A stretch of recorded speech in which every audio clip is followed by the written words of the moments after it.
Discussion copy हर हालत में चाहिए। और अभी कल पढ़ाई गई चीज आपको याद नहीं है, इसका सबसे बड़ा रीजन है, मैं आपको बता रहा हूं, हम 30 मिनट्स के अंदर भूलना शुरू कर देते हैं। यानी इस क्लास में आप बस से जाते हैं ना हॉस्टल में आपको रिवाइज करते हुए जाना है। रिवाइज करोगे क्या? क्योंकि तुमने सुन के दिमाग में रखा है। तो कल तुम्हें दिखाया था, अपने स्टूडेंट के नोट्स भी दिखाए थे। और जितने भी लोग हैं ये जो क्लास में सुनने के लिए बैठे हैं ना, पुरानी आते, homework, rough work, fair work, इतना टाइम नहीं है यूपीएससी में। अभी तुम्हें अंदाजा लग गया होगा कि अभी सिलेबस के सिर्फ 2 पॉइंट खोले हैं मैंने, अभी पूरा पेपर नहीं खोला है। एक कॉपी तुम्हारी सिलेबस एनालिसिस में खत्म हो जाएगी। तुम कहोगे जब सिलेबस जानने में इतना टाइम लग गया, पढ़ने में कितना टाइम लगेगा? ये कोई मामूली बात नहीं। और इतनी इंफॉर्मेशन याद रखना, और सबसे बड़ी बात है यहां पे ना हिस्ट्री है, ना ज्योग्राफी, ना पॉलिटी, इकोनॉमी है ही नहीं सब्जेक्ट। ये तुम्हारे यूनिवर्सिटी में था, तुम्हारे कॉलेज में था, यहां नहीं है। यहां सोशियो इकोनॉमिक है, पॉलिटिकल साइंस है, पॉलिटिकल इकोनॉमिक्स है। सारे सब्जेक्ट एक दूसरे के साथ घुसे पड़े, पता ही नहीं चलता किससे टच करके क्या पूछता है वो। वहां आपको दिमाग को बहुत ज्यादा ब्रश अप करना पड़ेगा।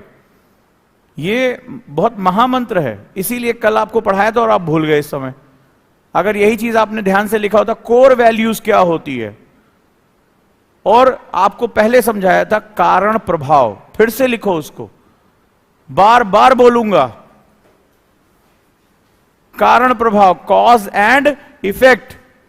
यूपीएससी के हर स्टूडेंट को यह चीज सीखनी पड़ेगी, कॉज एंड इफेक्ट बहुत इंपॉर्टेंट होता है। कॉज एंड इफेक्ट लिखो उसको, कारण और प्रभाव, 2 चीजों में आपको यूपीएससी ढूंढना है। अगर कल मैंने आपको बताया कि ये कर्मणा है, तो कर्मणा का कारण क्या था, और अगर था तो उसका प्रभाव होगा। प्रभाव क्या था? लेबर डिवीजन था तुम्हारा। भाई हमारा उसका कारण हमने क्यों बनाया वो सिस्टम? तुम्हें आज तक पढ़ाया गया है कि भाई ये फैक्ट है, याद कर लो। ये जन्मणा कर्मणा, देखो तुमने कितनी तेजी से खटाक से बोल दिया, तुम्हें लगा मैं बड़ा खुश हो जाऊंगा। मुझे ये बात ही नहीं जाननी है, मुझे जानना है कि उस सिस्टम का कारण क्या था। तो जन्मणा आधारित सिस्टम या कर्मणा आधारित, कर्मणा आपने बताया, तो लेबर डिवीजन उसका कारण था कि हमें श्रम का विभाजन करना था। तो श्रम के विभाजन का प्रभाव क्या होगा? भारत सोने की चिड़िया था। कल मैंने आपको सारे सिद्धांत दिए थे, लेकिन वो क्लास केवल कल उसकी ही थी जिसने उस क्लास को कानों से देखा होगा। तुम्हें भी मेरी बातें समझ में नहीं आ रही, क्योंकि तुम एक अलग एजुकेशन सिस्टम से आए हो। तुम्हें सालों तुम ऐसे किसी क्लास में बैठ के सुनते चले आए हो, और लास्ट में नोट्स, पीडीएफ, ये कल्चर है। यहां ये कल्चर नहीं है, और प्रूव करता जाऊंगा। 30 मिनट्स के अंदर तुम्हारा पहला रिवीजन होना चाहिए। जब आप बस में बैठ के हॉस्टल जाओगे तो आप रिवीजन करते हुए जाओगे, क्योंकि हम कई बार मेंटर्स हमारे बस में बैठ के चले जाते हैं। आप रिवीजन करते हुए जाओगे।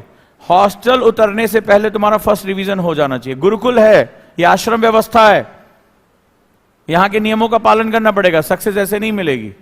अंदाजा लगाओ, अभी कल मैंने पढ़ाया था, मात्र 24 घंटे हुआ, तुम्हें याद नहीं है। 1 महीने बाद तुम्हें इसके खाली कुछ हल्की कुछ बातें याद रहेंगी।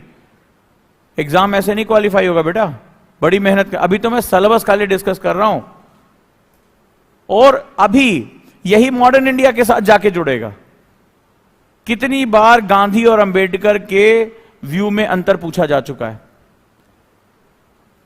जब गांधी यरवदा जेल में आंदोलन करते हैं, पूछा गया है, पूना पैक्ट के बारे में बात की गई है, क्या हुआ था वहां पे?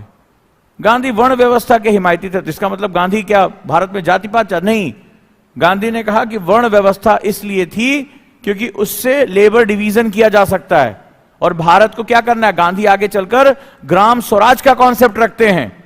तो प्राचीन भारत ग्राम स्वराज का ही तो कॉन्सेप्ट था। स्वराज क्या होता है? स्वराज का मतलब होता है सेल्फ रूलिंग। आज हमारे गांव में आदमी को 2 वक्त की रोटी चाहिए, वो कहां भाग कर जाता है?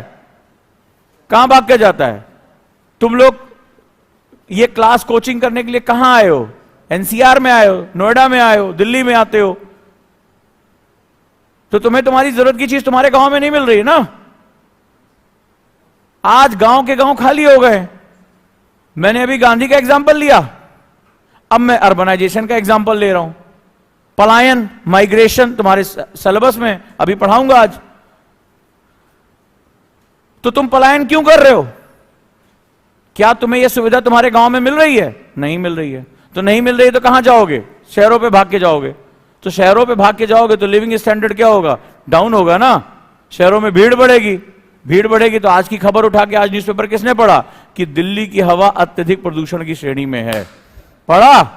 मैं हर चीज लाके प्रूव कर दूंगा। तो कारण प्रभाव है ये पूरा यूपीएससी। अब दिल्ली की हवा प्रदूषित है, आपने एक्यूआई इंडेक्स याद कर लिया, यस 300 है, जाके बता रहे दिल्ली पता है तुम्हें कितनी एक्यूआई है? वो नहीं पूछेगा एक्यूआई 300 है कि 400, वो पूछेगा क्यों, क्यों है? तो तुम कह दोगे सर यहां धुआं बहुत है, तो अच्छा बोलेगा हाँ तुमने अगरबत्तियां जलाई थी तो धुआं हो गया था। कई बार बच्चे ऐसे बोलते, बोले प्रदूषण बहुत है, तो वो समझ जाते हैं कि ये बिल्कुल अधकचरा ज्ञान है इसके पास। तो अगर प्रदूषण बहुत है तो रीजन क्या है? भाई लोग माइग्रेट करके यहां आ रहे हैं। माइग्रेट क्यों कर रहे हैं? क्योंकि वो पुल फैक्टर है, पुल फैक्टर ज्योग्राफी का क्वेश्चन है। और तुम्हारे गांव क्या है? Push factor. पुश मतलब जहां से तुम धक्का देके भेजो, जहां सुविधा नहीं है, पानी नहीं है, अस्पताल नहीं है। अभी बाहर एक लेडी बैठी हुई है, गुवाहाटी से अपना बच्चा लेकर आए क्योंकि एम्स की सुविधा यहां पर है, वहां नहीं उतना अच्छा उनके बच्चे का इलाज हो पा रहा है, तो यहां शहरों के धक्के खा रहे हैं। राइट और रॉन्ग? तो जब एक जगह आ जाओगे बाई चॉइस या बाई मजबूरी, तो उस जगह पे दबाव बढ़ जाएगा ना, रिसोर्सेस खत्म होने लगेंगे। तो अगर गांधी का कॉन्सेप्ट क्या था कि अगर गांव को ग्राम स्वराज कहते हैं, स्वराज थोड़ा हो जाएगा जब गांव में हर हाथ को काम, यही तो प्रधानमंत्री कहते हैं, हर हाथ को काम मिले, गांव में बाजार डेवलप हो, गांव में सुविधा हो, तब जाकर ग्राम स्वराज होगा। ये सारे मेंस के क्वेश्चन में तुमसे डिस्कस करते हैं। अभी मेंस का पेपर उठाओगे तुम्हें मेरी बड़ी याद आएगी, अच्छा इस क्लास में सर ने ये डिस्कस कर दिया, ये कर दिया, ये कर दिया। मैं तुम्हारा दिमाग खोल रहा हूं कि कारण और प्रभाव, और तुम जो कर रहे हो वो फैक्ट पढ़ने की कोशिश करो। ये इस गुरुकुल आश्रम में नहीं चल पाएगा, ये गुरुकुल व्यवस्था में नहीं चलेगा। इसीलिए मैं कहता हूं हाथ चलाते रहना है। और आज कहने का अंतिम दिन है, आज कहने का अंतिम दिन है। इसके बाद मैं अपने गले को इतनी तकलीफ नहीं दूंगा, हाथ को तकलीफ देना ज्यादा पसंद करूंगा। तो तैयार रहो मेंटली।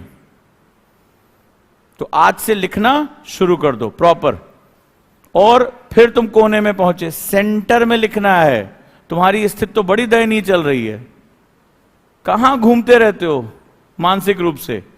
सेंटर थॉट, ये नोट साइंटिफिक है, ये न्यूरॉन के माइंड के हिसाब से हैं, ये तो मैं प्रूव करके दिखाया था, नेट पे जाके चेक करो।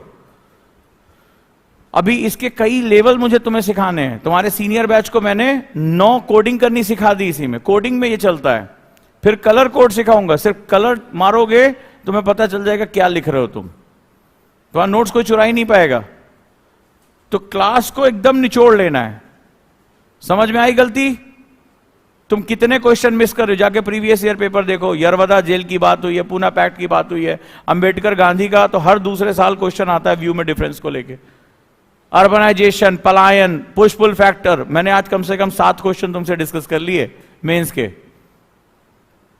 मेरा स्टूडेंट कहता है अरे सर ने इस क्लास में डिस्कस किया, ये क्वेश्चन आया हुआ है। कल तुम लोगों से मैंने निवेदन किया था कि कल मेरी एक बड़ी डिबेट हुई थी इंडिया बनाम भारत पे, किसने किसने देखा वो क्लास? बाकी लोग की आंखों में कौन सी जो है मोतियाबिंद धो रखा है? क्यों नहीं देखा? हाँ मैडम, क्यों नहीं देखा? क्यों नहीं देखा? एक दिन में 2 क्लास नहीं देख पाते हो? कल बड़ा हीटेड डिबेट था। और आज जरा के न्यूज़पेपर उठा के देखो, कई बच्चों ने मुझे भेजा, ऐसा लग रहा है कल ही की क्लास से छाप दिया न्यूज़पेपर। तुम लोग अपडेट नहीं हो पा रहे हो, दिक्कत हो जाएगी तुम लोगों के लिए। तो चलो टेस्ट तुम लोगों के लिए ऑर्गेनाइज कर देता हूं एक अच्छा सा, तभी पढ़ोगे तुम लोग, ऐसे पढ़ोगे नहीं। चलिए शुरू करते हैं हम लोग। तो डिबेट को लिखना जिम्मेदारी आप लोगों की है। पहले तो तुम लोगों को, इसीलिए तो मैं तुम लोगों को घिस रहा हूं इतना, नहीं तो गड़बड़ हो जाएगी। आगे आ जाते हैं। अब आज हमारा जो सेगमेंट है बड़ा इंपॉर्टेंट है, बड़ा ध्यान से इस बात को समझो और डिबेट में उतरने की कोशिश करो। मैं इंडियन सोसाइटी पढ़ा रहा हूं, लेकिन आज मैं हिस्ट्री में जाऊंगा। आज तो मैं भारत के खिलाफ की जाने वाली सबसे बड़ी ऐतिहासिक साजिश के बारे में बताऊंगा, जिसकी वजह से आज भारत में, कल एक मंत्री ने और बोल दिया, परसों कोई और बोलेगा, बड़ा जबरदस्त लड़ाई चल रही है। और हम आज भारत की सबसे इंपॉर्टेंट सेगमेंट के बारे में, डाइवर्सिटी ऑफ इंडिया, बड़ा प्यारा टॉपिक है। टीचर्स इसको पढ़ाएंगे, लेकिन मैं बस तुम्हें समझाना चाहता हूं कि इसका बेस क्या है, ताकि तुम टीचर के साथ बहुत अच्छे तरीके समझ सको। क्योंकि मैंने तुम्हें बताया था कि इस पेपर की शुरुआत मैंने तुम्हें सबसे पहले यह सिद्ध किया कि इसको पेपर 1 में क्यों रखा गया है। क्योंकि तुम अपने समाज को, अपने इतिहास को और अपने भूगोल को नहीं समझ पाए तो तुम आगे यूपीएससी में कुछ नहीं समझ पाओगे। तो अगर तुमसे कोई पूछे यूपीएससी क्या है, व्हाट इज यूपीएससी, तो क्या जवाब दोगे? एक लाइन में क्या जवाब दोगे? यूपीएससी क्या है? बड़ा बड़ा लिखो, बड़ा बड़ा लिखो, और आज अपनी जहां पढ़ने बैठते हो हॉस्टल में, वहां बड़ा बड़ा चिपका दो। क्या है यूपीएससी? हाँ, और भी इससे कुछ आगे, किसका कॉज एंड इफेक्ट लिखो। टीना डाबी ने क्या कहा था? भारत को जानो, नो भारत। अब भारत क्या है? एक देश है, एक ज्योग्राफिकल एरिया है। क्या देश केवल एक ज्योग्राफिकल एरिया होता है? कल्चरल एरिया नहीं होता वो। क्या वो केवल कल्चरल एरिया होता है? इकोनॉमिक एरिया नहीं होता है? होता है। सोशल एरिया होता है, पॉलिटिकल एरिया होता है, राइट? तो देश जो होता है, ये इसकी विविधता बहुत ज्यादा होती है।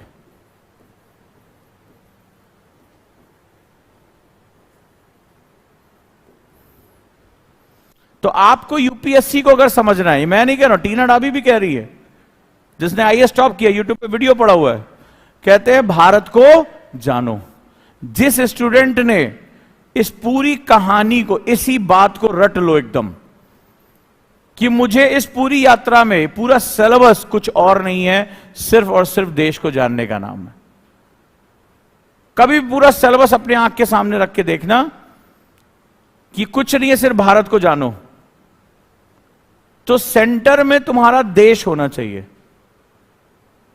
तो देश कितने यूनिट्स में है, देश कितने भागों में है, क्या विवाद हैं, क्या कॉन्फ्लिक्ट्स हैं, अगर यह समझना शुरू कर दिया, चीजें बहुत आसान हो जाएंगी। और जब भारत की बात हो रही है तो एक विविध सेगमेंट है। अब इसका मतलब है कि तुम्हारे पास एक टाइम ऐसा होना चाहिए जिसमें तुम्हारी चिंतन में, तुम्हारे थॉट प्रोसेस में कंट्री को लेकर सोचा करो। कभी कभी बैठ के, एकांत में बैठ के सोचा करो, क्या है ये बिल्डिंगें क्यों इतनी दिखाई पड़ रही हैं? क्या कई साल पहले भी यहां बिल्डिंग्स थी? कौन लोग यहां आके रहने लगे हैं? कहां से आए हैं? क्या देश की आबादी बढ़ गई या ये बाहर से आए हुए लोग हैं? बात करने की कोशिश किया करो। तो बाहर से यहां आके क्यों बस रहे हैं? तो जहां से आ रहे होंगे वहां क्या हो रहा होगा? इसको क्या बोलेंगे? इसको हम लोग प्रतिभा पलायन बोलेंगे, ब्रेन ड्रेन बोलेंगे, या ये कुछ और है? इससे क्या यहां की इकोनॉमी में प्रभाव पड़ेगा? यहां के अर्बनाइजेशन पे क्या प्रभाव पड़ेगा? इन सब चीजों को बैठ के सोचा करो। जिस दिन तुमने ये सोचना शुरू कर दिया, चीजें बहुत आसान हो जाएंगी तुम्हारे लिए, राइट? चलिए, अब हम बात करते हैं, सबसे पहले एक मैं सिंपल बात करता हूं, भौगोलिक विविधता यानी ज्योग्राफिकल डाइवर्सिटी के बारे में। तो सबसे पहले हमारा टॉपिक है डाइवर्सिटी ऑफ इंडिया, ठीक है? ये हमें यूपीएससी ने दिया है।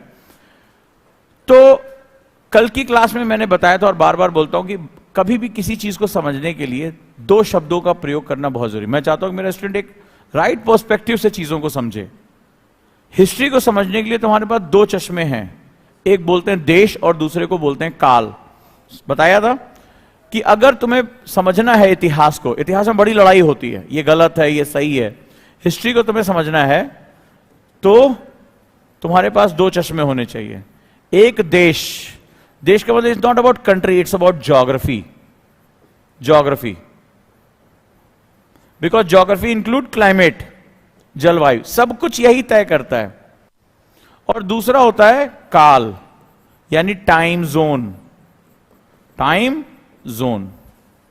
देश और काल, कोई चीज गलत है सही है, यह कौन चीज तय करेगा? यह देश और काल तय करता है। तो देश और काल के साथ हमका, अगर ये दो चीजें तुम्हारे दिमाग में हैं, तुम हमेशा चीजों को सही पर्सपेक्टिव में समझोगे। राइट, पहले भी इसके बारे में बताया था, ये चीज ध्यान रखना, क्योंकि आज हमारे लिए बड़ा इंपॉर्टेंट, बहुत ही जबरदस्त चीज है। तो डाइवर्सिटी ऑफ इंडिया की बात करें, भारत में भौगोलिक विविधता, तो हम चलो पहले पॉजिटिव लेके चलते हैं इसको। तो जो ये डाइवर्सिटी है, डाइवर्सिटी मतलब जैसे इस क्लास में है, देखो रंग रूप अलग हैं, बालों का स्ट्रक्चर अलग है। अगर तुम साउथ के लोगों को देखोगे, कश्मीर के लोगों को देखोगे, नॉर्थ ईस्ट के लोगों को देखोगे, वेस्टर्न साइड से लोगों को देखो, तुम्हें क्या दिखाई पड़ेगा? अलग अलग रंग रूप है, खान पान अलग है। कोई खाखड़ा फाफड़ा खा रहा है, तो कोई दाल बाटी चूरमा खा रहा है, कोई जो है मच्छी भात खा रहा है, कोई चावल रसम इडली रसम खा रहा है। तो हमारे त्योहार भी अलग हैं, पहनावा अलग है, हमारे रंग रूप अलग हैं, हमारी चीजें बिल्कुल अलग हैं। तो ये क्या है? विविधता के रूप में। लेकिन विविधता को भी और गहराई, सवाल ये है कि ये डाइवर्सिटी मिली क्यों? क्योंकि इसमें ही तुम्हें भारत की सबसे बड़ी साजिश का अंदाजा होगा, जो अभी भी चल रही है, और अंग्रेजों ने इसी को डिवाइड एंड रूल नाम दिया था। नाम सुना है ना? तो अब हम इसके बारे में बात करेंगे, लेकिन सबसे पहले हमें समझना पड़ेगा कि ये डाइवर्सिटी है क्यों, और उसके पीछे सबसे बड़ा कारण है we have geographical diversity. Nature ने भारत को गिफ्ट पे गिफ्ट दिए हैं, राइट? तो उसका सबसे बड़ा कारण है हमारे पास भौगोलिक विविधता रही है। अब भौगोलिक विविधता जरा देखते हैं क्या है। अगर हम नॉर्थ में जाएंगे, बड़ा बहुत ही खास जगह है, तो हम नॉर्थ की तरफ जाएंगे तो हमें महान हिमालय दिखाई पड़ेंगे। महानतम, दुनिया की सबसे हाईएस्ट पीक किसके पास है? इस हिमालय के पास है, और वो भी कई श्रृंखलाओं में, शिवालिक, मध्य हिमालय, मिडिल हिमालय और ग्रेटर हिमालय, ट्रांस हिमालय। और ये हिमालय इतने ऊंचे हैं, एक तरफ तुम्हारे पास नॉर्थ में हिमालय और साउथ में तुम्हारे पास अथाह समुद्र है, इंडियन ओशियन, जो लबालब पानी से भरा हुआ है। नतीजा क्या हो रहा है? जो मानसून आ रहा है वो वाटर रिचार्ज कर रहा है, हिमालय उस पार नहीं जाने देता है, और भारत के क्षेत्र में खूब धुआंधार बारिश होती है, खूब वर्षा होती है। और वर्षा होने की वजह से क्या होता है? वेजिटेशन, जबरदस्त वनस्पतियां होती हैं, नदियों के पास लबालब पानी भरा रहता है, नदियां अपने साथ ढेर सारी मिट्टी लेके चलती हैं, जिसको हम लोग कहा एलुवियल सॉइल यानी जलोढ़ मृदा कहते हैं। तो ये जो भारत का क्लाइमेट है ये बहुत डाइवर्स है। एक क्लाइमेटोलॉजिस्ट हुए हैं कोपेन, ज्योग्राफी में कई बार कोपेन का वर्गीकरण आया हुआ है। कोपेन ने दुनिया भर की जलवायु को, जो टॉप मोस्ट क्लाइमेट्स, उसको 15 भागों में डिवाइड किया है, 15, ठीक है? और आश्चर्य करोगे, वो 15 की 15 जलवायु केवल भारत में अकेले पाई जाती हैं। जो दुनिया में पाया जाता है वो सब कुछ भारत में है। देखो पहाड़ों पे चले जाओगे, तुम्हें क्या है? माउंटेन क्लाइमेट मिलेगा। अचानक से क्या होगा? जैसे तुम देहरादून के ऊपर बढ़ोगे, मसूरी, जहां लबासना, अचानक से ठंडा।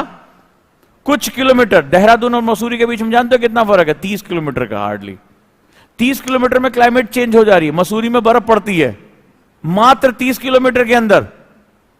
हिल स्टेशन है मसूरी, पहाड़ों की रानी कहा जाता है उसे। थोड़ा और ऊपर गए तो और ज्यादा बढ़िया, शिमला, कुल्लू, मनाली हिल स्टेशन है, पहाड़ है, और तुम वहां जाके वृक्ष देखोगे बिल्कुल बदल जाएंगे। वहां कॉनिक शेप में पाया जाता है, जिसे शंकुधारी वृक्ष कहा जाता है, कनिफेरस। क्लियर है? माउंटेन क्लाइमेट, तो वहां के पेड़ पौधे, वहां के पहाड़ थोड़ी सी दूरी में बदल गया। नीचे आओगे तो मैदान है। अब मैदान प्लेन है, ट्रांसपोर्टेशन के लिए, अन्न उगाने के लिए, खेती के लिए, वो तुम्हारे पास बहुत बेस्ट है। भारत के पास कोस्ट लाइन है। अभी प्रकृति ने इतना वरदान दिया है, एक तरफ पूर्वी और दूसरी तरफ पश्चिमी, जिसे वेस्टर्न घाट्स एंड ईस्टर्न घाट कहा जाता है, ईस्टर्न घाट एंड वेस्टर्न घाट। अब ये क्या काम करते हैं? ये ओरोग्राफिक रेन कराते हैं। ये सारे वर्ड जो यूज कर रहा हूं सब एग्जाम के हैं। तो जैसे ही मानसून यहां से यहां घुसेगा, बोलेगा रुको बारिश कराओ दबा के, और खूब जबरदस्त बारिश होती है। जो सह्याद्री, इसको क्या बोलते हैं? This is known as Sahyadri. Geography के टीचर आपको पढ़ाएंगे, घबराना नहीं है। लेकिन इसकी वजह से जब आप साउथ इंडिया की पिक्चरें देखते हो, जो ये अभी आपने झुकेगा नहीं XYZ जो एक पिक्चर आई थी, तो उसमें रेड चंदन की बात हो रही थी। तुम्हारे लिए जरूरी है कि क्लाइमेट कौन सा है, तो हॉट एंड ह्यूमिड क्लाइमेट चाहिए। अब भारत में एक तरफ सूखा भी पड़ रहा है और एक तरफ हॉट एंड ह्यूमिड क्लाइमेट है, गर्म और उष्ण जलवायु है। ये सारा मानसून रोक के खूब बारिश करा लेते हैं। तुमने कभी देखा है वहां के जंगलों को? तुमने ऊटी के बारे में सुना होगा, तुमने साउथ इंडिया के पहाड़ों लश ग्रीन, भरी ग्रीनरी से तुमने देखा होगा। यहां पे क्या होता है, ये एक्सोटिक, इसको बोलते हैं एक्सोटिक क्लाइमेट। ये हॉट एंड ह्यूमिड क्लाइमेट होता है और इसी क्लाइमेट में मसाले पैदा होते हैं, स्पाइसेस पैदा होती हैं। आगे चलकर इसी मसाले की खोज में वास्को डी गामा निकला और सारे यूरोपियन इसी मसाले के लिए निकल पड़े। ये काली मिर्च, ये इलायची, काजू, ये जो गरम मसालों का क्षेत्र है, ये इसी हॉट एंड ह्यूमिड क्लाइमेट में। और इन्हीं मसालों के बदले हम पूरी दुनिया का सोना ले लिया करते थे। यूरोप पागल था इन मसालों के पीछे। इनकी मेडिसिनल वैल्यू, हल्दी, ये सब हम बेहिसाब रखते थे, राइट। तो ये हमें प्रकृति ने दिया है। थोड़ा सा अरावली तक चले गए, डेजर्ट, जैसलमेर, थार डेजर्ट, हमारे पास डेजर्ट क्लाइमेट भी है। नॉर्थ ईस्ट आ गए, जो मणिपुर, नागालैंड, त्रिपुरा, मिजोरम, पहाड़ियों का क्षेत्र है। इसी में मौसिन राम की एक जगह है जो दुनिया में सबसे ज्यादा चेरापूंजी, सबसे ज्यादा बारिश प्राप्त करती है, सबसे ज्यादा रेनफॉल है। और प्रकृति देखो क्या है, भारत का जो दक्षिणतम बिंदु है यानी साउथ मोस्ट मेनलैंड का, वो 8 डिग्री 4 मिनट पे है। और जो एवरग्रीन फॉरेस्ट की लाइन पाई जाती है वो इक्वेटर पे पाई जाती है, अर्थ के इक्वेटर पाई जाती है 0 डिग्री पे। जो अमेजन के जंगल हैं, जो ब्राजील है, पपुआ न्यू गिनी है, यहां पर खूब बारिश होती। इंडोनेशिया 8 डिग्री 4 मिनट पे भारत का साउथ शुरू होता है। जो एवरग्रीन फॉरेस्ट है वो 0 डिग्री पर पाए जाते हैं। लेकिन प्रकृति ने ऐसे वरदान दिए कि जब बे ऑफ बंगाल से पानी ऊपर उठता है तो यहां पर गारो, खासी, जयंतिया, 3 पहाड़ियां हैं, हिल्स, वो पानी को रोक लेती हैं और भारत की इतनी ऊंचाई पर एवरग्रीन फॉरेस्ट पैदा कर देती हैं। इतनी ऊंचाई पर, यहां पर होना चाहिए कायदे से, यहां पर एवरग्रीन फॉरेस्ट 0 डिग्री के आसपास, 5 डिग्री तक, ठीक है, 5 डिग्री लैटिट्यूड पे। ज्योग्राफी में पढ़ोगे तो उस समय याद रखना, यहां एवरग्रीन फॉरेस्ट यानी सदाहरित, जो कभी अपनी पत्तियां नहीं गिराते, हमेशा हरे भरे रहते हैं, एक्सोटिक प्लांट्स होते हैं, वैरायटी बहुत होती, घने बहुत होते हैं, सूर्य की रोशनी भी जमीन तक नहीं आने देते, इतने घने होते हैं। वो यहां प्रकृति के हिसाब से, ज्योग्राफी के हिसाब से यहां पाए जाएंगे, भारत में यहां पाए जाते हैं, यहां पाए जाते हैं। प्रकृति का वरदान है, हिमालय की ये जो खास बात है। तो भारत में इससे क्या हो गया, जो वेजिटेशन वैरायटी है यानी वनस्पतियों की वैरायटी बहुत ज्यादा हो गई। भारत में डेसिडुअस फॉरेस्ट, पर्णपाती, देखो एक समय में आओगे, देखो ये पत्तियां गिर जाएंगी। यहां पर क्या है, डेसिडुअस फॉरेस्ट, इसको पर्णपाती वन कहते हैं, यानी एक सीजन में जो अपनी पत्तियां गिरा दे। पर्ण का मतलब होता है पत्ती और पाती का मतलब गिरा देने वाला, डेसिडुअस फॉरेस्ट। राजस्थान में कौन सी पाई जाएगी, बबूल, कीकर, कैक्टस, इसको ज़ेरोफाइट्स बोलते हैं। सारे क्वेश्चन प्री में, तुम्हें तो प्रीवियस ईयर पेपर हटा के भेज दूंगा। ज़ेरोफाइट बोलते हैं, क्या बोलते हैं, XERO, ज़ेरोफाइट, ज़ेरोफाइट्स यानी मरुदभिद, मरुस्थल में पैदा होने वाले, जैसे कैक्टस, कीकर। तुमने देखा होगा इनमें कांटे होते हैं, इनकी पत्तियां किसमें कन्वर्ट हो जाती है, कांटे में, लेकिन ये भी हमारे यहां पाई जाती हैं। इसके बाद जब समुद्र का पानी मिलता है तो क्या होता है, समुद्र का पानी कैसा होता है, खारा होता है, ठीक है, उसमें कुछ नहीं पैदा होता। लेकिन भारत में उसकी भी वनस्पतियां, मैंग्रोव, यूपीएससी का ये फूफा है, जैसे हर समय आता है ये मैंग्रोव, मैंग्रोव फॉरेस्ट, ये बड़े खास तरह के होते हैं। इसको बोला था हैलोफाइट्स। क्या बोलते हैं, HALO, हैलोफाइट्स। अब कहेंगे सर आप ज्योग्राफी पढ़ा रहे हैं, बताऊंगा क्यों। इसके बाद भारत में एवरग्रीन फॉरेस्ट पाया जाता है, एवरग्रीन, सदाहरित, इसके बाद भारत में माउंटेन पर्वतीय वन पाए जाते हैं, जो देवदार, स्प्रूस, जब आप ऊपर पहाड़ों पे जाते हो, पाइन, चीड़, कश्मीर में जो आप देखते हो, या एक ही क्षेत्र में इतनी विविधता पाई जाती, इतने क्लाइमेट पाए जाते हैं। देखो, गर्म मरुस्थल हमारे यहां, हमेशा पानी बरसने वाला चेरापूंजी हमारे यहां, राइट, एवरग्रीन फॉरेस्ट हमारे यहां, एक समय में गर्मी पड़ने वाला, फिर सर्दी पड़ने वाला, मौसम का परिवर्तन हमारे यहां, सब कुछ तो है। तो यूपीएससी ने कई बार एक क्वेश्चन पूछ लिया, लिखोगे? ये जानना बड़ा जरूरी है। क्वेश्चन है कि भारत को उपमहाद्वीप की संज्ञा क्यों दी जाती है? अभी लास्ट ईयर का क्वेश्चन है, ये लास्ट ईयर मेंस का क्वेश्चन है। भारत को उपमहाद्वीप की संज्ञा क्यों दी जाती है? Why India is known as subcontinent, why India is known as, देखो भारत के साथ इंडियन सब कॉन्टिनेंट लगाया, why India is known as, या Bharat is known as Indian subcontinent. भारत को उपमहाद्वीप की संज्ञा क्यों दी जाती है? तो भैया मेरे, पर्वतीय जलवायु हमारे पास, समझ गए? तटीय जलवायु यानी कोस्टल हमारे पास, वर्षावन हमारे पास, पर्णपाती वनस्पति हमारे पास, रेगिस्तानी वनस्पति हमारे पास, दलदली हमारे पास, हैलोफाइट, ज़ेरोफाइट, सबको, माउंटेन हमारे पास है। बैम्बू उसी पे पाया जा रहा है, सेम अक्षांश। चमत्कार देखो, कहा जाता, प्रकृति कहती है कि सेम लैटिट्यूड पे जहां सन एंगल बराबर है वहां एक ही जैसी वनस्पति पाई जाएगी। सेम एंगल पे यहां एवरग्रीन और यहां रेगिस्तानी। प्रकृति का वरदान देखो हमें कैसे मिला हुआ है, ज्योग्राफिकल। इसीलिए इसको आर्यावर्त, जम्बू द्वीपे, भारतवर्षे, भारत खंडे, ये प्राचीन नाम है हमारे।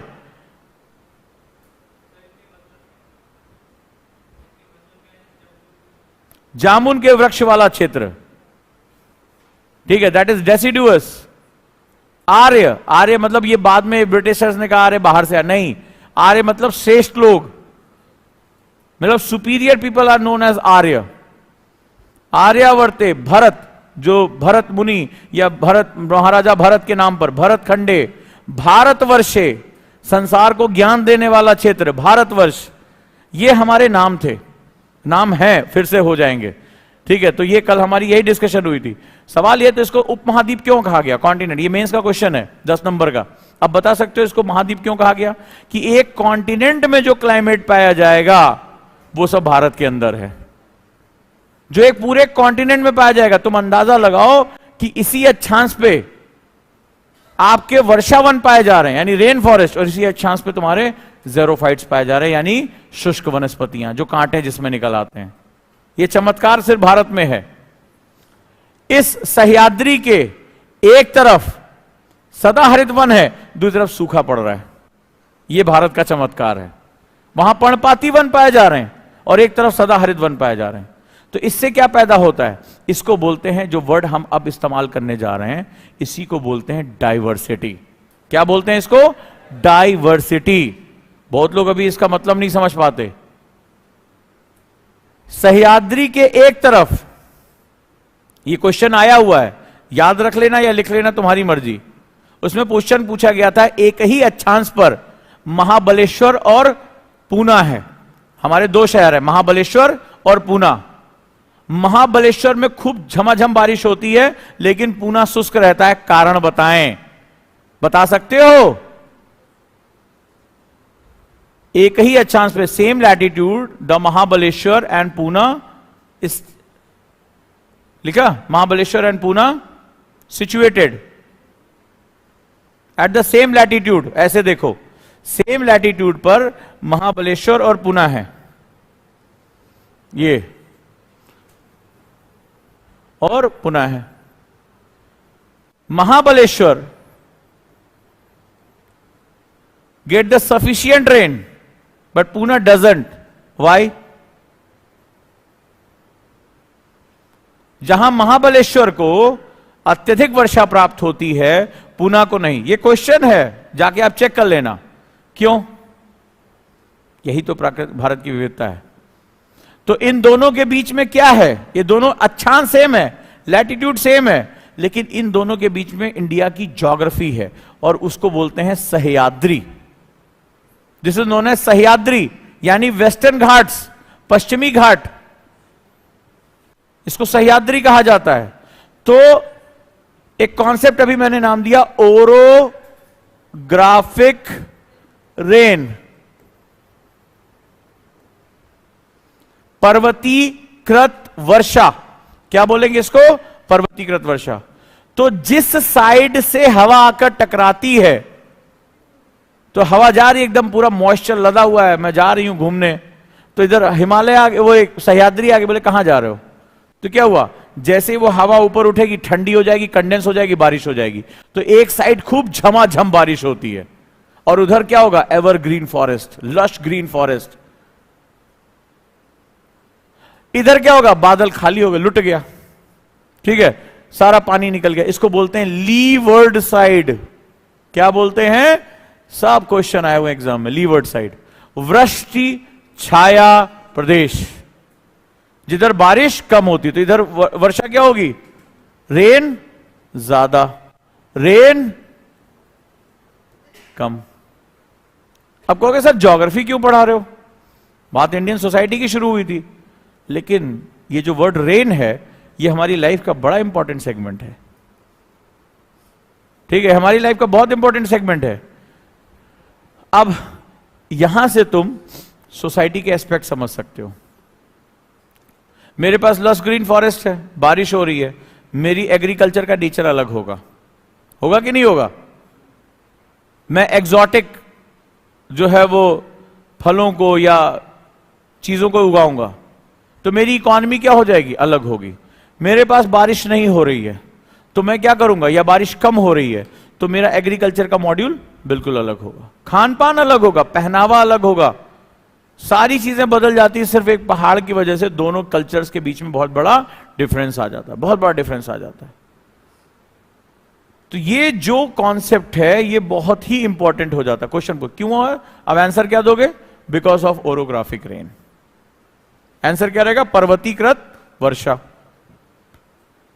इन दोनों के बीच में क्या है? सह्याद्री है, वेस्टर्न घाट्स हैं। तो इस वजह से क्या होता है? एक साइड वर्षा हो जाती है, बी साइड में वर्षा नहीं होगी। डन? क्वेश्चन पे क्वेश्चन होते जा रहे हैं। तो क्लाइमेटिक डिवीजन्स हो जाते हैं। एक तरफ भाई हमेशा मानसून, हमेशा बारिश हो रही है, और एक तरफ सूखा पड़ रहा है, सो दोनों के क्लाइमेटिक में क्या हुआ? डिफरेंस हो गए।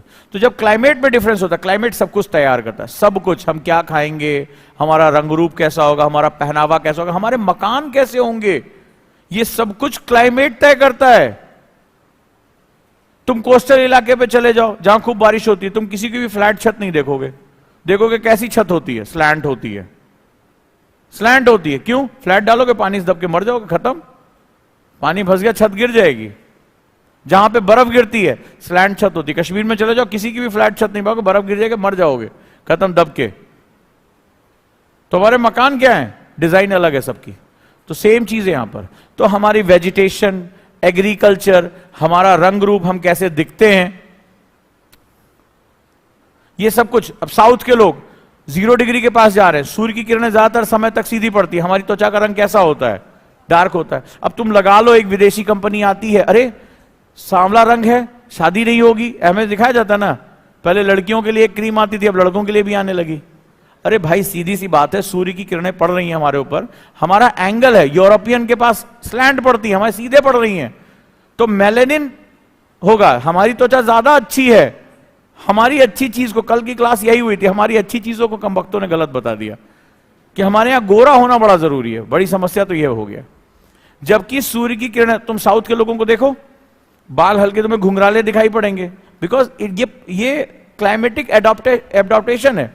तो हमारी त्वचा क्या होती है? डार्क हो जाती है, क्योंकि मेलानिन प्रोड्यूस होता है। अब तुम क्रीम लगा लगा के गोरा होगे। और कौन? एक सुंदर सी मॉडल आती है बिल्कुल व्हाइटिश कलर की, अरे भाई वो ऐसी क्षेत्र में, वो टेम्परेट क्षेत्र में रहे जहां सूर्य की किरणें लगातार सीधी नहीं पड़ती हैं, तो वो दूर से तुम्हें दिखाते हैं, पास से देखोगे तो उनके धब्बे पड़े होते हैं, पिगमेंटेशन होती है, उनको सबसे ज्यादा स्किन कैंसर हो सकता है। हम लोगों की स्किन बहुत अच्छी है इस मामले में, हमें शर्म करा दिया, जबकि हम जो है क्लाइमेटिकली बेस्ट हैं। तो हमारा रंग रूप, हमारा एग्रीकल्चर, हमारा खान पान, हम क्या खाएंगे, हमारी वेजिटेशन, ये सब कुछ कौन डिफाइन करता है? क्लाइमेट। जब ये क्लाइमेट डिफाइन करता है, ठीक है, तो फिर क्या होता है? डाइवर्सिटी आती है। डाइवर्सिटी, डाइवर्सिटी मतलब एक बागीचे में अलग अलग कलर के फूल हैं। लेकिन जब तक ये सोशल कॉन्सेप्ट है तब तक तो बहुत अच्छा है, राइट? जब तक ये सोशल कॉन्सेप्ट है, दैट्स वेरी गुड। आपको पता है कि अगर आप अलग अलग क्यों दिख रहे हैं, जैसे कई बार हम लोग नॉर्थ ईस्ट के लोगों का मजाक उड़ाते हैं, करते हैं ना, लेकिन आप उस क्लाइमेट से आए हैं, आपका जो जीन है वो मंगोलाइड है। कश्मीर का आदमी पतली नाक होती है, पतला चेहरा होता है, तुमने देखा, गोरा रंग, वो कॉकेसाइड है। हम लोग नीग्रो ऑस्ट्राइड्स हैं। तो हमारा जो जेनेटिक पूल है वो अलग अलग है, और हम अपने क्लाइमेट को क्या करते हैं? अडॉप्ट करते हैं। कुछ सालों के बाद हमारा क्लाइमेटिक सिस्टम अडॉप्ट होने लगता है। वो आप कर्क रेखा के लोगों के आसपास जाओ, कोई झारखंड छत्तीसगढ़ का है यहां पे, तो अगर तुम ध्यान से, अगर वहां मूल निवासी होगे, तुम देखोगे त्वचा का रंग डार्क होता है। आप नॉर्मल किसी भी झारखंड के व्यक्ति को देखो, क्योंकि हम कर्क रेखा के क्या होते हैं? बहुत पास होते हैं, सूर्य की किरणें सीधी पड़े। इसमें कोई शर्माने वाली बात नहीं, हमारा ये रियल कलर है भाई, क्योंकि वो कर्क रेखा ही वो आखिरी बिंदु है ट्रॉपिक ऑफ कैंसर, जहां आखिरी बार सूर्य की किरणें सीधी पड़ती हैं। इसके बाद इसके ऊपर कभी भी सूर्य की किरणें सीधी पड़ती ही नहीं है। तो अब सिंपल सी बात है, ये हमारी डाइवर्सिटी है। लेकिन एक प्रॉब्लम हो गई है, प्रॉब्लम हो गई है पॉलिटिक्स। अब जरा देखो कि सोसाइटी में मैं क्यों आ रहा हूं। अब ये तो समझ में आया कि जो हमारी विविधता है, वर्ड हम कौन सा यूज करेंगे? डाइवर्सिटी, विविधता। ये हमारे लिए पॉजिटिव है, निगेटिव है? अब डरो नहीं, दिमाग लगाओ, जवाब तो देना है। हाँ, पॉजिटिव है, निगेटिव है? अरे हर बात में डरने की जरूरत नहीं है। पॉजिटिव है, निगेटिव? चलो, अरे ऑब्वियस ही बात है, पॉजिटिव है यार, इसीलिए हमें सब कॉन्टिनेंट कहा जाता है। जो एक कॉन्टिनेंट के फीचर है वो भारत में अकेले मौजूद हैं। 7,200 किलोमीटर की कोस्ट लाइन है, 15,200 किलोमीटर की बाउंड्री लाइन है, सारी तरह की वेजिटेशन, सारे तरह के क्लाइमेट, 8 तरह की मिट्टी है भारत में। भारत में 8 तरह की मिट्टियां हैं।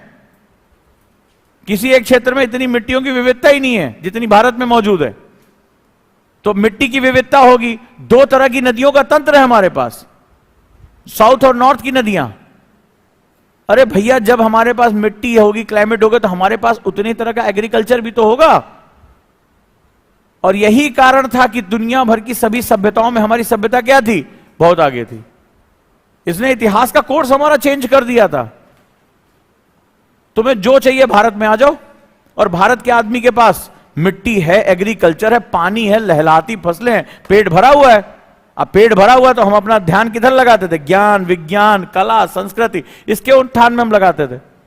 हमें किसी दूसरे की जगह आक्रमण करने की आवश्यकता ही नहीं थी कभी, क्योंकि सब कुछ प्रकृति ने हमें भर भर के दिया था। आध्यात्मिक होना, पहाड़ पे जाके बैठ जाते थे। एक जलवायु पसंद नहीं आई, दूसरी जलवायु पे जाके बैठ जाते थे। था ना हमारे पास। मसाले की खेती हम करें, अन्न की खेती हम करें, चावल हम उगाएं, गेहूं हम उगाएं, कपास हम उगाएं। सौराष्ट्र क्षेत्र में चले जाओ, दक्कन का पठार, वो जब अप्रदन हुआ तो उससे काली मिट्टी का जन्म हुआ। महाराष्ट्र से कोई होगा तो उसको पता होगा, जिसको रेगुर कहा जाता है। ये भी क्वेश्चन आया 3 बार। रेगुर, ब्लैक सॉइल जिसे कहते हैं। अब वो कॉटन सॉइल, कॉटन और तंबाकू सबसे जबरदस्त वहां उगती है।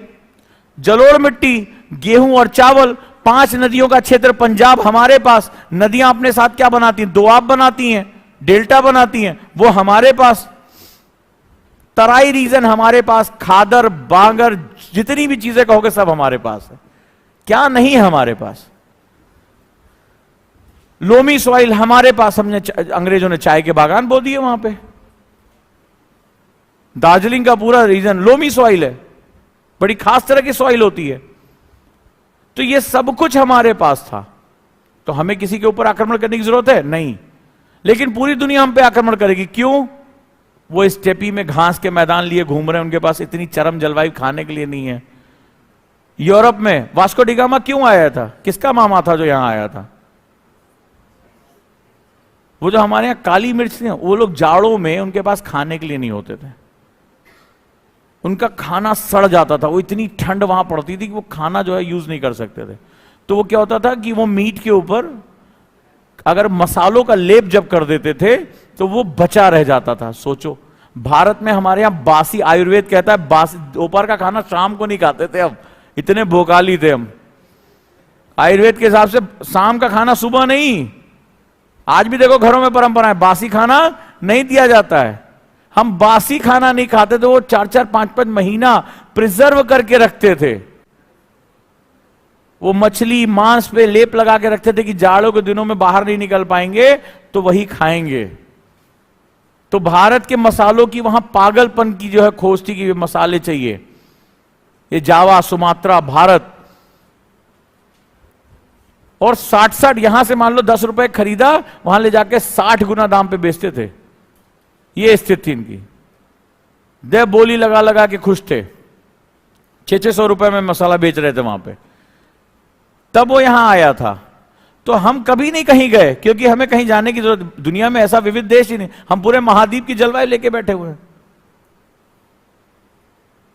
हमारे यहां देखो, स्नान करके खाना खाने की व्यवस्था है, पानी एवेंडेंट पड़ा था हमारे पास, तो बिना स्नान किए, बिना हाथ पैर धोए हम खाना नहीं खाते थे। हम पत्तों पे खाना खाते थे, उसके मिट्टी के बर्तन, बहुत बड़ा साइंस था वो। आज तमाम यूरोपियन देश मिट्टी के बर्तन अपना रहे हैं, हमारे पास वो वनस्पतियां थीं, हम इसीलिए इसका इस्तेमाल करते थे। तो ये चीज समझना पड़ेगा कि इतिहास का कोर्स इससे बदल गया। तो विविधता पॉजिटिव है, विविधता बताती है कि हमारे पास बहुत कुछ है, लेकिन अब जरा देखो कहानी में कुछ ट्विस्ट आ गया। सिर्फ शब्दों के खेल से इतिहास बदल जाते हैं। हमारी विविधता, हमारी डाइवर्सिटी हमारी पावर थी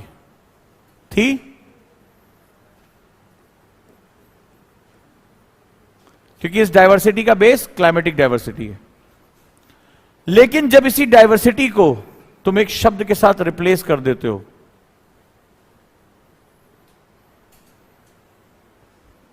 तो बवाल की जड़ शुरू हो जाती है। सिर्फ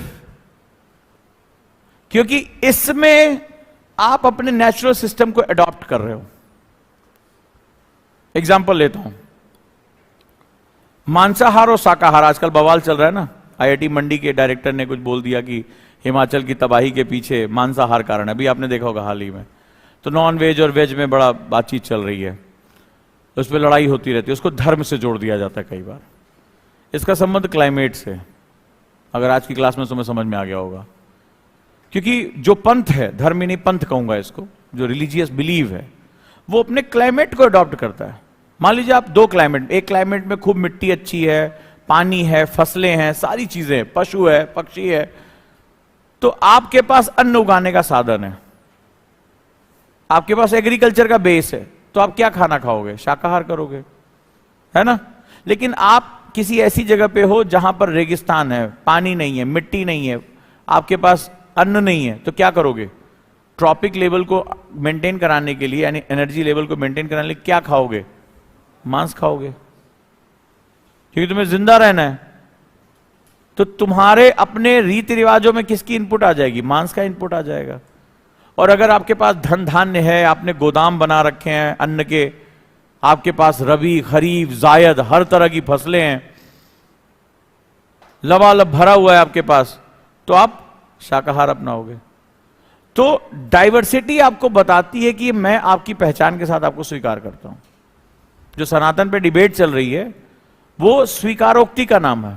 सनातन को धर्म से जोड़ के नहीं देख सकते। एक बहुत बड़ा वो कल्चरल सेटअप है जो कहता है कॉन्टिन्यू रहेगा, जिसका लिटरल मीनिंग होता है कि कॉन्टिन्यू। और कॉन्टिन्यू कब रहेगा? जब हम तुम्हें स्वीकार कर ले। हमें पता है तुम ये कर रहे हो तो तुम क्लाइमेट की वजह से कर रहे हो, सिंपल सा फंडा है।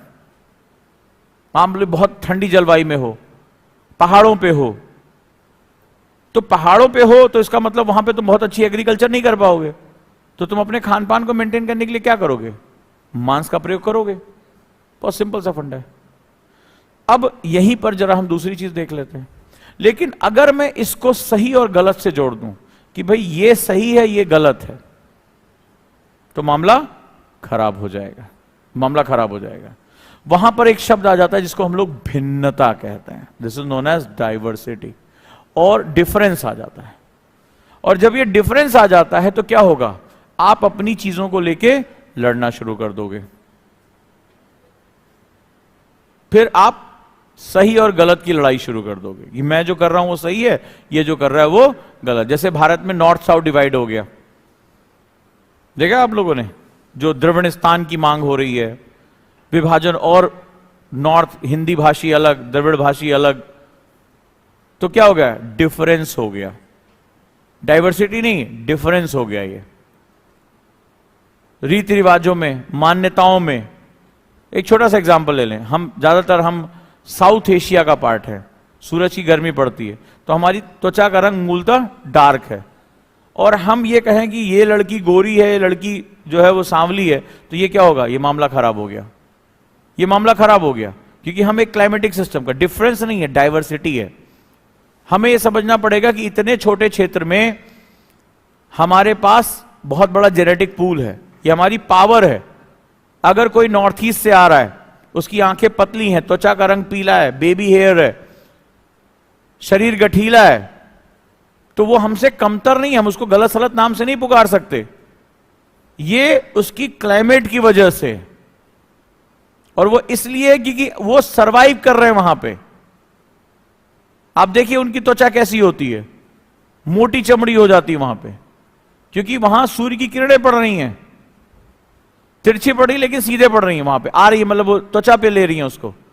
क्योंकि उनको पहाड़ों पे चढ़ना पड़ता है, वो समतल जमीन पे नहीं चल रहे हैं। तुम कभी भी किसी भी नॉर्थ ईस्ट लड़की या लड़के का पैर देखोगे, बहुत मोटा पैर होता है, उसकी काफ मसल्स बहुत मोटी होती है, शरीर ज्यादा ऊंचाई नहीं प्राप्त करता, कभी नोटिस करके देखना।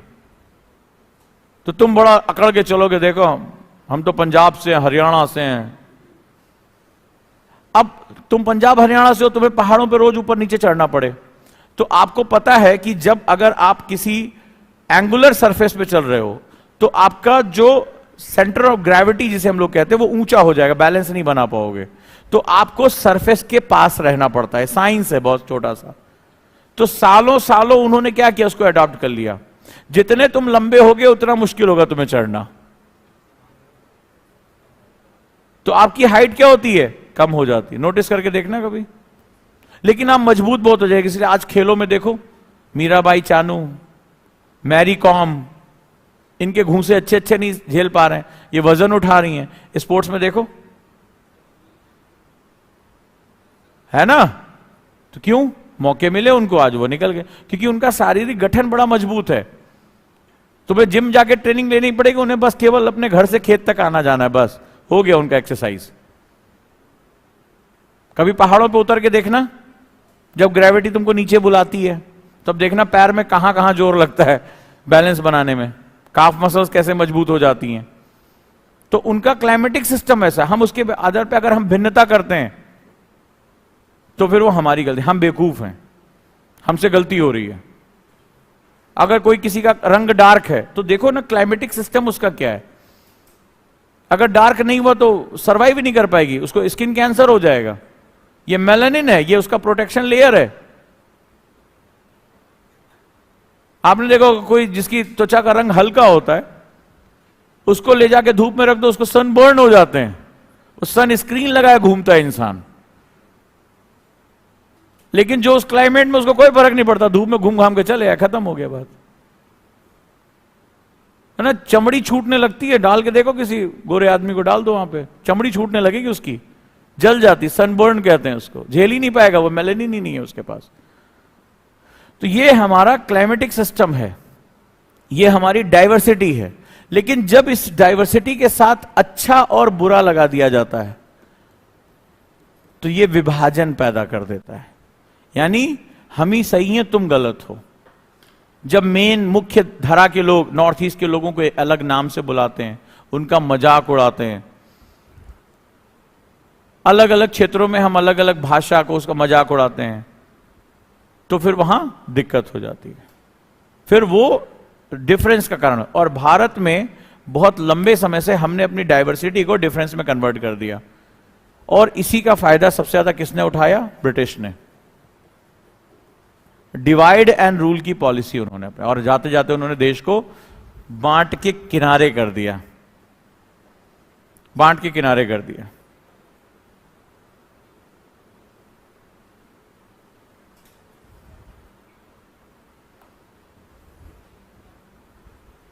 क्लियर? तो इसकी वजह से ये विवाद का कारण बन गया, और आज हम इसी में फंस गए। तो जो भारत की खूबसूरती थी ना, वो भारत में संघर्ष का कारण बन गया। हम भाषा के नाम पे, जाति के नाम पे, धर्म के नाम पे, रंग रूप के नाम पे हम हर तरीके से लड़ते हैं। जैसे राजस्थान के लोग हैं, अब राजस्थान में तुम देखोगे तो उनके जो कपड़े होते हैं, पुरुषों के कपड़े देखना, ढीला सा कुर्ता होता है, धोती होती है। महिलाओं को तुम देखोगे घेरदार कपड़े, जो घाघरा होता है, उस तरह के वस्त्र पहनते हैं। कभी नोटिस करके देखना, जो राजस्थानी कपड़ा। अब वो लोग यहां अगर आ जाए, मैं एक दिन मेट्रो में देख रहा था, तो जो दिल्ली की सो कॉल्ड प्रोग्रेसिव लोग थे, मजाक उड़ा रहे थे। गलत है, आप बेवकूफ हैं, आप पढ़े लिखे नहीं हैं। कारण कैसे? भाई वो एक ऐसे क्लाइमेट में जहां बहुत ज्यादा गर्मी पड़ रही है, जो कॉटन होता है, और खासतौर पे जो एरी कपड़े होते हैं, जो अपने साथ घेरदार कपड़े या खुले कपड़े इस तरह से होते हैं, वो एयर को अपने साथ ट्रैप करते हैं। एयर क्या होती है? हीट की इंसुलेटर होती है, कुचालक होती है। तो उसकी वजह से क्या होता है? एक्सेसिव हीट उनके ऊपर फर्क नहीं, वो जीन्स पहन ले, मर जाएंगे थोड़ी देर में, गर्मी से मर जाएगा जीन्स में। तो वो जो कॉटन होता है, एयर को पास करता है, हवा जो अंदर ट्रैप हो जाती है, वो क्या करती है? वो एयर को सीधे हीट को अंदर नहीं आने देती, रोक देती है। फिर तुमने देखा होगा उनके कपड़े बड़े रंग बिरंगे होते हैं, नोटिस करके देखना। साफा पुरुष जो पहन रहे हैं, लड़कियां या लड़के जो कपड़ा पहन रही महिलाएं, तुमने देखा बड़े रंग बिरंगे होते हैं, पीले चटक रंग होते हैं।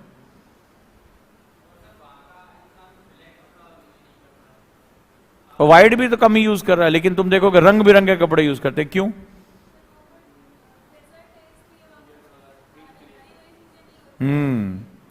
वो क्या आता है? मोनोटोनस लैंडस्केप है। हमें इंसान को खुश रहने के लिए फूल पत्तियां होता है, बड़ा बाग बगीचा सुंदर बहुत है, फूलों को देख के मन खुश हो जाता है, रंगों को देख के। तो प्रकृति ने हमें यहां पे गिफ्ट किया है, वहां गिफ्ट नहीं किया है। तो इंसान ने क्या किया? वो मोनोटोनस लैंडस्केप, जो उसको उदासीनता का कारण हो सकता है, उसको तोड़ने के लिए खुद को ही रंग बिरंगा बना लिया। तो उनके कल्चर का पार्ट हो गया। तुम उनकी किसी भी चीज को देखो, वो बड़े रंग बिरंगी होती, छोटी छोटी बिंदियां होती हैं, कुछ भी उठा के देख लो, पेंटिंग उठा के देख लो, हैंडीक्राफ्ट उठा के देख लो, कपड़े उठा के देख लो, चूड़ियां उठा के देख लो, बिल्कुल रंग बिरंगा होता है माहौल। तो क्या होता है? मोनोटोनस, यानी कि एकल रूपी जो स्थल है उसको तोड़ देता है, वो रंग बिरंगा बना देता है, उत्साह का एक माहौल पैदा करता है। तो तुम उसका यहां मजाक उड़ा रहे हो। तुम यहां जीन्स पहन सकते हो, वहां नहीं। जीन्स जाके पहनोगे तुम्हारा पैर ही सुलग के खत्म हो जाएगा, निकालोगे तो चमड़ी और जीन्स एक साथ ही निकलेगी, ये हालत हो जाएगी वहां पे। ऐसा सच्चाई है, क्योंकि वहां के लोगों ने उसको सही तरीके से अडॉप्ट किया है। अब कभी तुम राजस्थान या गुजरात का खाना खाया, बड़ा नमकीन इस्तेमाल करते हैं। मैं गया था एक बार जैसलमेर साइड में, तो बहुत नमक, और नमक डाल लीजिए, प्याज डाल लीजिए। गर्मी का दिन था, मैंने कहा इतना नमक, मैं बहुत कम नमक खाता हूं। तो मैंने सोचना शुरू किया, मैंने कहा क्या रीजन इतना नमकीन खाना? हर चीज में तुम देखो नमकीन होता है, कभी कभी भी हर जगह उनका नमकीन होता ही होता है। या तो एक्सेसिव मीठा होगा या एक्सेसिव नमकीन होगा। तो पारंपरिक जो भी खाना है, मतलब उन्होंने मुझे दिया कुछ खाने को, मोटे अनाज का कुछ था, उसमें खूब प्याज डाल दिया, खूब नमक डाल दिया, बोले खाओ। क्यों? क्योंकि जैसे आप धूप में निकलोगे स्वेटिंग होगी। स्वेटिंग में क्या होगा? हमारे इलेक्ट्रोलाइट्स निकल जाते हैं, एसेंशियल सॉल्ट निकल जाते हैं, और उस अगर एक लेवल से अगर तुम्हारे शरीर में सॉल्ट निकल जाए तो हीट स्ट्रोक से मर जाओगे, हीट स्ट्रोक से मर जाओगे। जैसे एक पर्टिकुलर टाइम पे पानी कम हुआ, इसीलिए मैंने तुम्हारी डायरी में पानी लिखा हुआ है। तो वो क्या होता है? जैसे तुम वो नमक एक्सेस लेते हो, प्याज क्या करता है? लू से तुम्हें बचाता है, और उसकी प्रॉपर्टी होती है। और जो नमक होता है वो क्या करेगा? एक्सेसिव जो आपका वाटर लॉस हो रहा है उसके नमक की मात्रा बनाए रखेगा, सॉल्ट की मात्रा बनाए रखे, नहीं तो क्या होगा? डेथ हो जाएगी हीट स्ट्रोक से। फिर मीठा, तो मीठा जैसे तुम खाओगे तुम्हें दुगनी प्यास लगती है। तुम कभी मीठा खाने के बाद पानी पियो, तुम्हें बहुत प्यास लगी, क्योंकि इन सब क्षेत्रों में गर्मी बहुत होती है, लू चलती है, गर्म इलाका है, वेजिटेशन नहीं है। तो ऐसे में आपके शरीर में हमेशा एक्स्ट्रा पानी होना चाहिए। इसीलिए वो क्या होता है, उनका खान पान बहुत नमकीन या बहुत मीठा होता है। कभी जाके चेक करना। अब तुम्हें आज लॉजिक पता चल गया क्यों इनका खाना मीठा या बहुत नमकीन होता है। खाखड़ा फाफड़ा जो भी आप खाते हो, दाल बाटी चूरमा, ये दाल में भी मीठा चूरमा डालते। मैं गया था गुजरात, वहां पर जयपुर, तो मैंने सुना था दाल बाटी चूरमा। तो दाल आई और एक बड़ा सा लड्डू आया। अब मुझे समझ में नहीं आता लड्डू को खाऊं कैसे। बड़ी देर तक बैठा रहा, आसपास भी कोई नहीं था जो खा रहा हो। तो मुझे बाटी, जो कि यूपी बिहार में बाटी चोखा चलता है हमारे, तो वो तो पता था भाई, बाटी ऐसे तोड़ के खा लिया। मैंने वो भी गलत ही खाया था, लेकिन बड़ी देर तक बैठा रहा। मैंने बाटी को दाल के साथ खा लिया। मैंने कहा दाल बाटी चूरमा, चूरमा कौन सा? चूरमा का मतलब मुझे समझ में आया कि चूर चूर होगा। अब वो इतना बड़ा लड्डू था। बड़ी देर तक साइंस समझने की कोशिश करता रहा, फिर धीरे से कुछ नहीं हुआ, मैंने उठा के खाने की कोशिश की, मुझे टेस्टी नहीं लगा। मैंने कहा यार कौन सा लड्डू है, हमारे यहाँ वो नहीं होता त्योहार व्योहार में बना दिया जाता था उस तरह। मैंने कहा ये वैसा भी नहीं लग रहा, ये है क्या? फिर मैंने कहा अब शर्म छोड़ो, मैंने उसको बुलाया, मैंने कहा यहाँ आइए सर। मैंने बोला इसको खाते कैसे? जब बड़ी देर तक अपना साइंस लगा लिया, इसको खाते कैसे ये बताओ। बोला सर, उस बड़े इज्जत से बड़े प्यार से खम्मागड़ी बात करते उसने बताया कि ये लड्डू को पहले फोड़ो। तो मैंने कहा अच्छा फोड़ के खाना? बोले नहीं नहीं, इसको दाल में मिला। मैंने कहा दाल तो नमकीन होती है। बोले खाओ तो सर। और यकीन मानो मुझे तब से वो मेरा सबसे फेवरेट डिश है। वो मीठा लड्डू और नमकीन दाल, वो आपस में मिला के खाया जाता है दाल बाटी चूरमा में। और अब कहीं भी मुझे आज की डेट में कोई अगर राजस्थान से आता तो मेरा शर्त है खाली हाथ नहीं आना, तो मैं दाल बाटी चूरमा लेके आना है।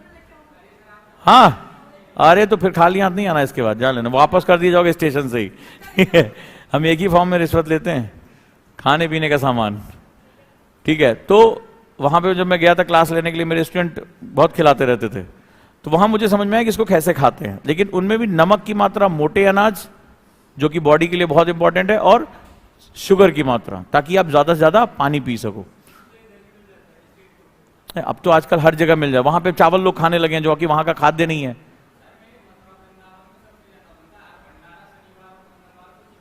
किस चीज का? अच्छा, पहुंचेंगे जल्दी, ठीक है। नहीं, बहुत जगह खाने की कोशिश की, लेकिन वैसा टेस्ट कहीं नहीं आया। ठीक है। तो मथुरा से तो पेड़ों की बात करो ना, ये मथुरा से है। छुट्टियों में घर जाएंगे, खाली हाथ नहीं आने चाहिए। सबका स्टेट में लिखवाता हूं जरा। महाराष्ट्र से कौन है? महाराष्ट्र से कोई नहीं है? अच्छा, आगरा से कौन है? अब तुम्हें तो यहां का पानी बड़ा मीठा लगता होगा। यहां का पानी, आगरा में गया था, मैंने एक गिलास पानी मुंह में डाल लिया और मुंह से उतनी तेजी से वापस आ गया। इतना नमक, वहां का पानी बहुत नमकीन है।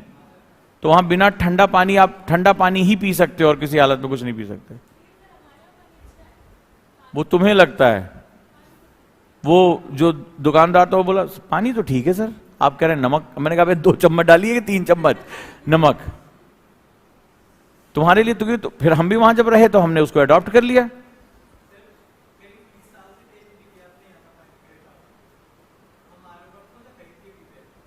आरो तो हाथ खड़े कर देते वहां पे, ठीक है। जैसे बहुत से लोग कह रहे होंगे यहां का पानी नमकीन है, वहां का पानी तो और।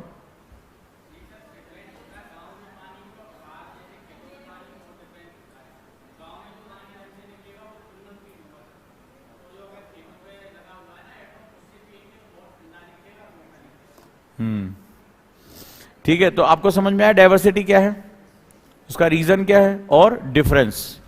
अब जब डिफरेंस की बात आ जाएगी तो हम लड़ाई शुरू कर देंगे, भाषा पे, पहनावे पे, एक दूसरे का मजाक उड़ाएंगे। और जब डिफरेंस आ जाता है तो फॉल्ट लाइंस आ जाती, भ्रंश रेखाएं, समाज विभाजित होने लगता है। यही भारत की आज की सबसे बड़ी समस्या हमारे सामने आ गई।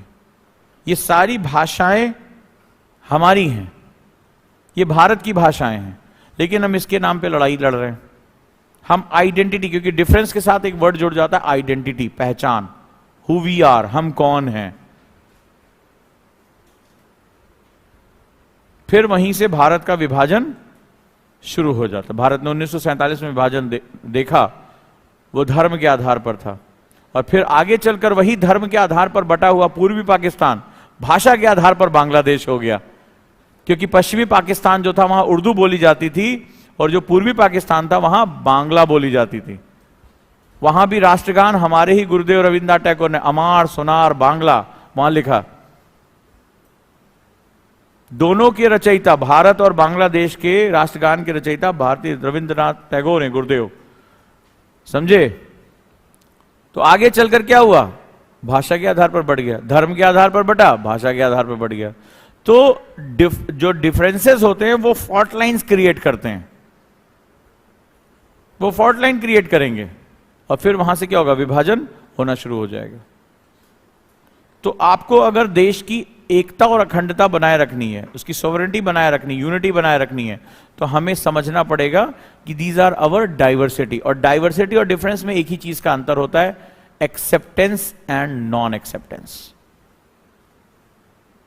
Tolerant and non tolerant. आपने सहिष्णुता और असहिष्णुता शब्द सुना होगा।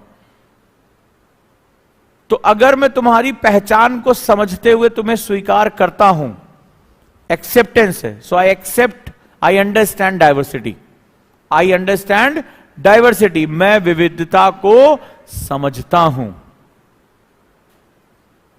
If I am unable to understand your diversity, कि आपका खान पान, पहनावा, रंग रूप, ये सब क्लाइमेट डिफाइन कर रहा है और कोई नहीं डिफाइन कर रहा है,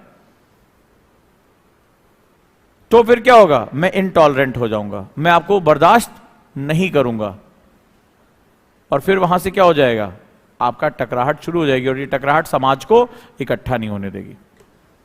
जैसे मान लो नॉर्थ ईस्ट के लोगों को देखोगे, हर चीज में बांस का प्रयोग करेंगे, खाने में भी अचार बांस का, क्यों, एवरग्रीन फॉरेस्ट है, हॉट एंड ह्यूमिड क्लाइमेट है, बांस बेहिसाब पैदा होती है, तो मेरे खाने पीने में बांस, वो बांस की सब्जी भी खाते हैं, चावल में भी बांस डालते हैं, वहां हर चीज बांस की, चप्पल, कपड़े, सब कुछ बैम्बू का, क्योंकि वो वहां का मुख्य, वो सबसे इंपॉर्टेंट सेगमेंट है, वहां पे है।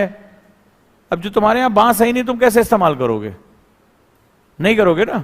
मान लो तुम राजस्थान के इलाके में चले गए, अब एक आदमी को चावल दाल खाने, बिहार में, पूर्वी बिहार के रहने वाले, यूपी के रहने, तराई बेल्ट के, बंगाल के आदमी को मच्छी भात चाहिए,